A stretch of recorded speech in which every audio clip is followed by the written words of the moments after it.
చాలా సార్లు మనం వింటూ ఉంటాం. న్యాయస్థానాల్లో న్యాయం అనేది పేదోడికి ఎండమావి అని, ఇటువంటి రకరకాల మాటలు. సరే, న్యాయస్థానాల్లో న్యాయం గురించి మాట్లాడే కంటే ముందు చాలా సార్లు నాలాంటి సామాన్యులకు న్యాయస్థానాలే అర్థం కావు. అందులో న్యాయ అన్యాయాల గురించి తర్వాత మాట్లాడుకుందాం. అసలు నాలాంటి వాళ్లకు, నాలాంటి అతి సామాన్యులకి న్యాయస్థానాలే అర్థం కావు చాలా సార్లు. సీరియస్లీ న్యాయస్థానాలే అర్థం కావు. అంటే ఒక్కొక్క విషయంలో ఒక్కోసారి ఒక్కో విధంగా స్పందిస్తూ ఉన్నట్లు అనిపిస్తూ ఉంటుంది.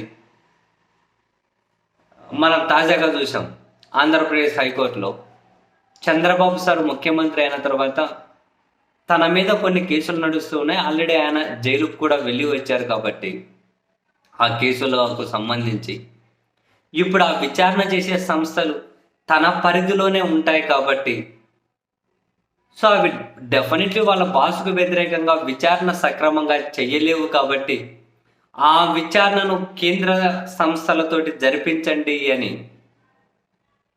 ఒక జర్నలిస్టు, ఒక సంపాదకుడు ఆంధ్రప్రదేశ్ హైకోర్టులో పిటిషన్ వేశారు.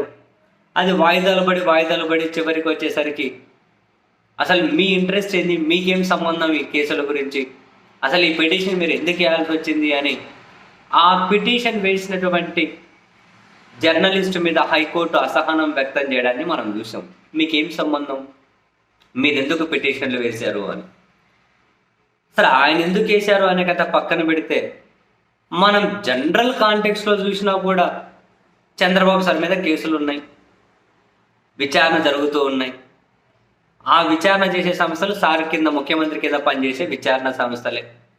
బాసుకు వ్యతిరేకంగా కింద సంస్థలు విచారణ చేస్తాయా? ఏ జనరల్ కాంటెక్స్లో చూసుకున్నాం. అదే ఉద్దేశంతో ఒక ఆయన పిటిషన్ వేశారేమో, ఉల్టా హైకోర్టు ఆయననే ఏదో 4 మాటలు అన్నట్లు ఉన్నారు.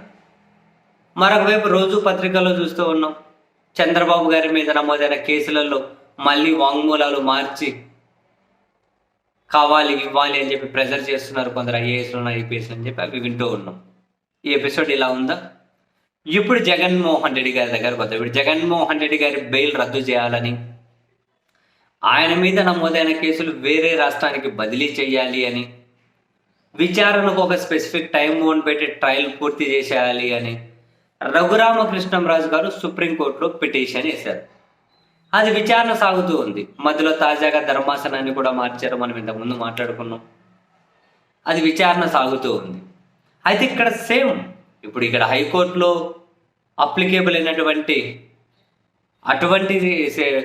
అటువంటి ప్రిన్సిపులే ఇక్కడ అప్లికేబుల్ అయితే అసలు రఘురామకృష్ణంరాజు గారికి ఏం సంబంధం? జగన్ గారి మీద నమోదైన కేసులు త్వరగా పూర్తి చేయండి అని, వేరే రాష్ట్రానికి బదిలీ చేయండి అని, ఇంకొకటని బెయిల్ రద్దు చేయండి అని అసలు రఘురామకృష్ణంరాజు గారికి ఏం సంబంధం? ఆయన ఎందుకు పిటిషన్ వేయాలి? ఆయనకు దీనికి ఏంటి సంబంధం? పైపెచ్చు అవి కానీ కేంద్ర విచారణ సంస్థలు విచారణ చేస్తూ ఉన్నాయి. ఆ విచారణ సంస్థలు జగన్ గారి పరిధిలో లేవు. ఇక్కడ చంద్రబాబు గారి పరిధిలో ఉన్నాయి కాబట్టి మార్చండి అని చెప్పి అడిగితేనే పిటిషన్ వేసిన వ్యక్తికి అక్షింతలు పడ్డాయి. అక్కడ రఘురామకృష్ణంరాజు గారు సుప్రీంకోర్టులో ఇలాంటి పిటిషన్, ఇలాంటిది కూడా కదా, ఇంతకుమించి దారుణమే. ఆయన బెయిల్ రద్దు చేయండి, వేరే రాష్ట్రానికి బదిలీ చేయండి, మరొకటి పిటిషన్, అది విచారణ సాగుతూ ఉంది. మరి ఇక్కడ ఇలా ఎలా, అక్కడ అలా ఎలా తెలియదు, నాకు అర్థం కాదు. అంటే నేను అదే చెబుతున్నాను కదా, ఈ న్యాయస్థానాలు దాని లోతుల్లోకి వెళ్ళి అర్థం చేసుకోవాలి అంటే ఎలాంటి తెలివితేటలు కావాలో నాకు తెలియదు. కానీ బట్ ఆ తెలివితేటలు నేనైతే ఇంకా సంపాదించుకోలేదని అయితే ఘంటాపథంగా చెప్పగలుగుతాను. No doubt in that. అవి అర్థం కావు అసలు. ఎందుకు ఇలా, ఏ కోణంలో చూడాలి అని. ఇటువంటి మనం చాలాసార్లు చూసి ఉంటాం. పెద్ద వాళ్ళు వేసే పిటిషన్లు ఏమో గంటలు, నిమిషాల్లోనే విచారణకు వస్తే దాని మీద తీర్పులు వస్తాయి. ఒక సామాన్యుడు వేసే పిటిషన్ మన జీవితం అంతా తిరుగుతూ ఉండాలి కోర్టుల దగ్గరికి. ఇవి రెగ్యులర్ కళ్ళ ముందు కనిపించేదే కదా. న్యాయస్థానాలు అనేటివి సమన్యాయం అంటారు, అందరికీ ఒకటే అంటారు, రకరకాల అయితే వినిపిస్తూ ఉంటాయి మాటలు. కానీ ప్రాక్టికల్ గ్రౌండ్స్లో అవి ఎక్కడైనా మీకు అనిపించాయా అవి నిజమైనట్లు? అసలు ఆ సబ్జెక్ట్ అర్థం కావాలంటే ఎలాంటి తెలివితేటలు కావాలి, ఎవరన్నా చెబితే మంచిది నేర్చుకుందామని. అర్థం కావు, ఇదంతా ఒక అర్థం కాని సబ్జెక్టు. మళ్ళీ అదే కీలకం కానీ మనలాంటి సామాన్యులకు అసలు అర్థం కాని సబ్జెక్ట్ అబ్బా అది.